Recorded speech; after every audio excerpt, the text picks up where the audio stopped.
Hello দর্শক, আসসালামু আলাইকুম। আমি Selina Rahman and welcome back to my channel. আশা করি আপনারা সবাই ভালো আছেন। চলে এলাম কই মাছের দো পেঁয়াজা রেসিপি নিয়ে। এই রেসিপিটা রান্না করা খুবই সহজ এবং রেসিপিটা একদমই অথেন্টিক। আমাদের ডেইলি রান্নার এই রেসিপিটা কী করে রান্না করতে হয় চলুন দেখে নেই।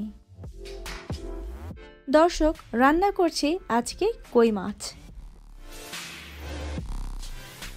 আমি আজকে রান্না করছি 6টা কই মাছ। একটা ব্লকে এরকমই এসছে। আমরা যারা দেশের বাইরে থাকি তারা সবাই জানি ব্লকের মাছগুলো একটু কাটা থাকে, মানে কেটে নেওয়া থাকে। আমি যদি এটা প্রি কাট না থাকতো আর একটু সুন্দর করে কাটতাম, তারপরও এভাবে কেটে নিতে হবে। আপনাদের পেট থেকে আরও পরিষ্কার করে নিতে হবে, দুই পাশটা কেচে নিতে হবে এবং মাথার দিকটা এভাবে খুব সুন্দর করে রাউন্ড করে কেটে নিতে হবে। লবণ এবং সামান্য একটু গুঁড়ো মরিচ দিয়ে আমি এখন এই মাছগুলোকে মেখে নেব ভাজার জন্যে। কোনো হলুদ দিচ্ছি না ভাজার সময় হলুদ দেবার কোনোই প্রয়োজন নেই। এতে করে মাছে একটা হলুদের এক্সট্রা ফ্লেভার আসে এবং রঙটাও একটু ভিন্ন আসে। শুধু গুঁড়ো মরিচ এবং লবণ দিয়ে যদি আপনারা ভাজেন তাহলে রঙটা সুন্দর হয়। 2 টেবিল চামচ তেল আমি ফ্রাই প্যানে নিয়ে নিচ্ছি। এমন একটা ফ্রাই প্যান নিতে হবে যেটাতে আপনাদের মাছ আটকে না, এবং আমরা যারা প্রতিদিন রান্না করি তাদের তো একটা সিলেক্টেড কড়াই বা ফ্রাই প্যান থেকেই থাকে।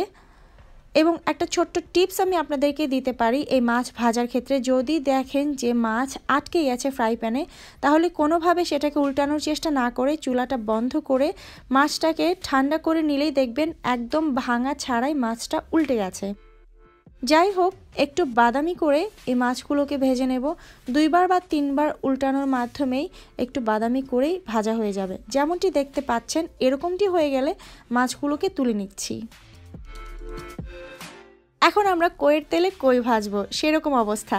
আরও 2 টেবিল চামচ তেল দিয়ে দিলাম সেই একই ফ্রাই প্যানে এবং পেঁয়াজ দিয়ে দিলাম।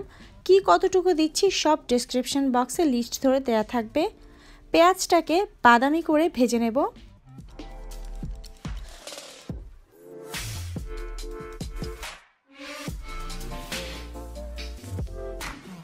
তেল কম মনে হলেও যখন পেঁয়াজ বাদামি হয়ে যাবে তখন দেখবেন যে তেল পেঁয়াজ থেকে সরে এসছে, এবং এই সময় আমি সামান্য একটু পানি দিয়ে দিচ্ছি, কারণ মশলাগুলো যেহেতু দেব তাতে মশলাগুলো আর পুড়ে যাবে না।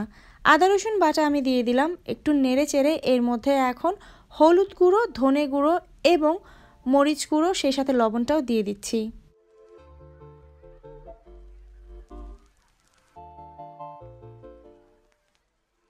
সব মশলা দিয়ে একটু কষিয়ে নেব ভালো করে। কষানো মানেই তো মশলা এবং তেল আলাদা হয়ে যাওয়া। যখন তেল মশলা আলাদা হয়ে যাবে তখন এর মধ্যে দিয়ে দিব টমেটো আমি নিয়েছি 2টা এবং এটাকে এভাবে লম্বা লম্বা করে 4 টুকরো করেছি। সেই সাথে দিয়ে দিচ্ছি 5-6টা কাঁচামরিচ, আরও দিয়ে দিচ্ছি আধা কাপ পরিমাণ পানি। এগুলো দিয়ে ঢাকনা দিয়ে ঢেকে মিডিয়াম আঁচে আমি 5 মিনিটের জন্য রান্না করব।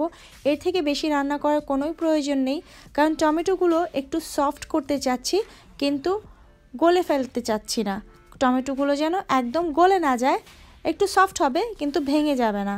এরকম অবস্থায় একটু নেড়ে চেড়ে সেই ভাজা মাছগুলো এর মধ্যে এখন দিয়ে দিচ্ছি।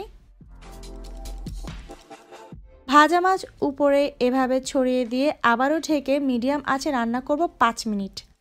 ঢেকে রান্না করার ফলে ভাজা মাছগুলোতে কিন্তু অলরেডি মশলা চলে যাবে এবং একটু নরম হয়ে যাবে।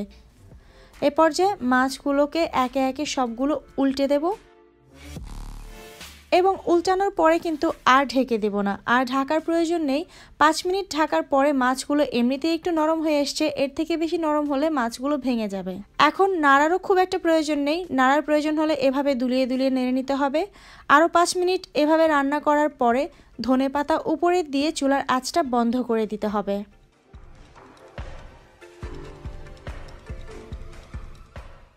রান্নাটা কিন্তু আমার হয়ে গেছে। রান্না করার পরে যদি ঢেকে রাখতে হয় অবশ্যই একটু ফাঁকা রেখে তারপরে ঢেকে রাখবেন। এতে করে যেটা হবে খুব বেশি ঘেমে যাবে না এবং ওপর থেকে এই রান্নাটা ড্রাইও হয়ে যাবে না। গরম গরম এই কই মাছের দো পেঁয়াজা গরম নরম ভাত দিয়ে খেতে কিন্তু খুবই মজা। খুব সহজভাবে রান্নাটা করে দেখালাম। আশা করি আপনাদের কাছে সহজ লেগেছে, কারণ রান্না তো সহজই হওয়া উচিত, তাই না? ভালো লেগে থাকলে ভিডিওটি একটি লাইক দেবেন, কমেন্ট করবেন, কোনো প্রশ্ন থাকলে, কোনো রিকোয়েস্ট থাকলে। আমার চ্যানেল যদি সাবস্ক্রাইব করে না থাকেন দয়া করে প্লিজ সাবস্ক্রাইব করবেন এবং শেয়ার করবেন আপনাদের ফ্রেন্ডস অ্যান্ড ফ্যামিলির সাথে।